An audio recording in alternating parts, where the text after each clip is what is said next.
Switzerland is preparing to host peace talks on June 15th to 16th in the resort town of Bergenstock in a publicized attempt to seek a peace in Ukraine. The conference is expected to have 160 national delegates from up to 100 countries attending and is a product of a public relations campaign of Ukrainian President Volodymyr Zelensky when he lobbied attendees at the 2024 World Economic Forum at Davos. The conference was supposed to be an opportunity to present his 10-point peace plan and to garner their support. However, this peace plan has no substance as a roadmap to peace, and it excludes the participation of the Russians.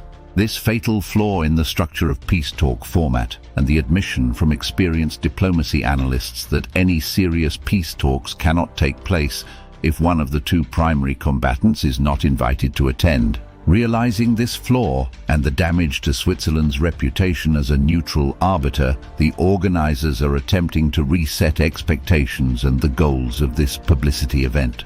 The primary flaw of the Ukraine-initiated peace talks is the fact that Russia was not invited, and that is due to the Ukrainians originally insisting that the 10-point peace plan is the blueprint for any peace talks, and the Swiss government naively agreed to it. China's President Xi Jinping, one of Russia's closest allies, was in Europe this week and met with French President Emmanuel Macron. One of the subjects of the meeting was the French insistence that China pressure Russia to end its war in Ukraine. President Xi responded to the attending media that negotiations was the only way to resolve a conflict and that allowing equal participation of all parties was the key to success. This was clearly a response to the Swiss peace conference excluding the Russians, so it is expected that China will not be present at the conference either. The Swiss Foreign Ministry admitted that a successful peace process in Ukraine must include Russia, but that Russia will not be invited but may be in future talks. This is an acknowledgement by the Swiss that these peace talks are flawed in the current format.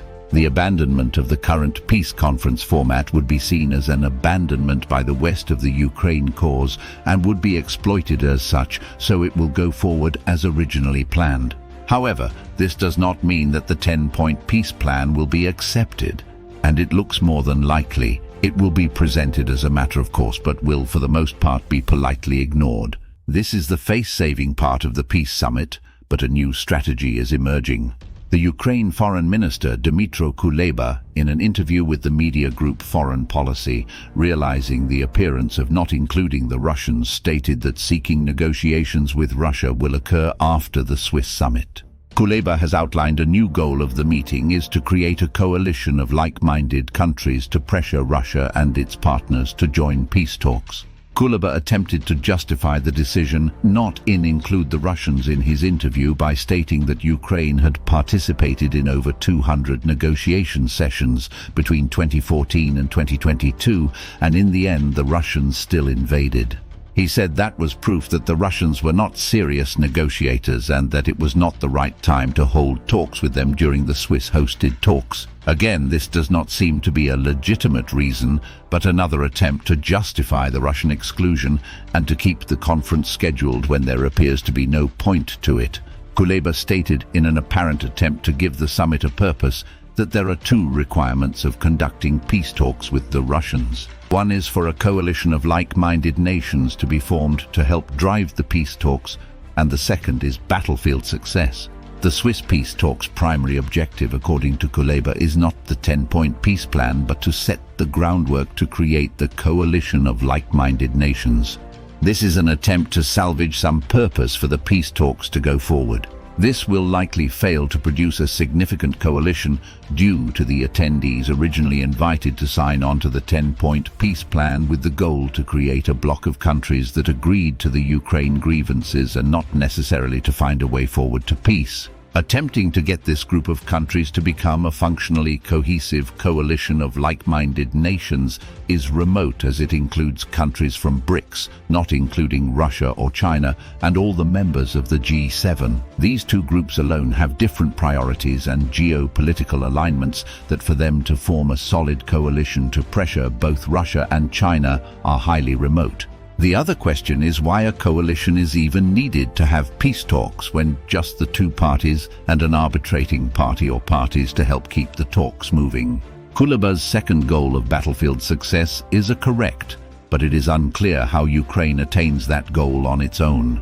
Battlefield success, or at least being in a strong position on the battlefield, would give the Ukrainians a negotiating position that is not based on desperation. If the Ukrainians are weak on the battlefield, the Russians will be less incentivized to compromise in negotiations because they could simply attempt to take on the battlefield with no compromise required. Also, if the Ukrainians are close to collapse or have already collapsed, negotiations will turn into the Russians dictating terms, so battlefield success is a requirement for fair negotiations.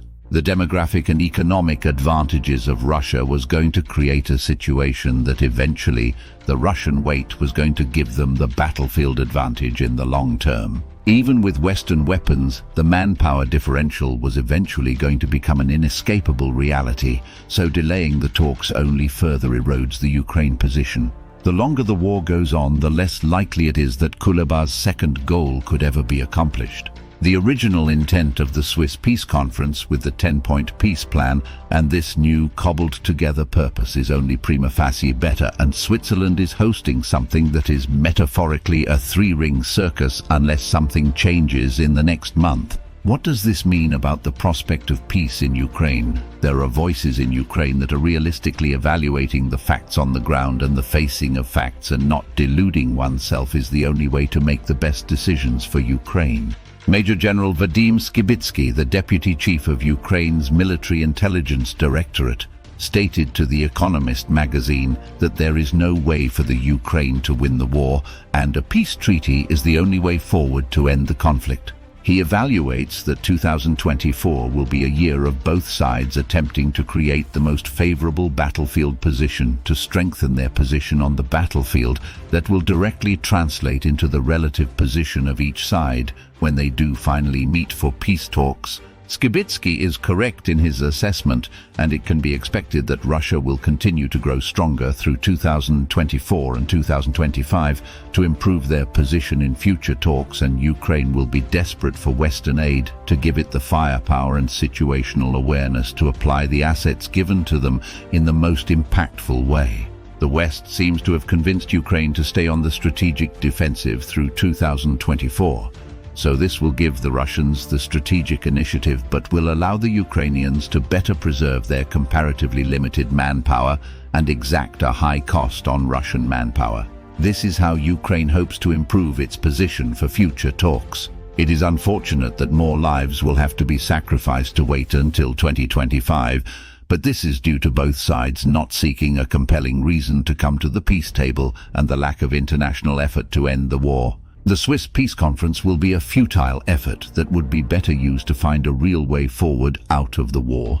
2024 will be a telling year not only on the battlefield but how the politics on both sides react as the French have deployed troops in Ukraine, and though apparently not in a combat role, French President Macron said that he would deploy more troops if the Russians broke through Ukrainian defenses and if Zelensky requests French assistance.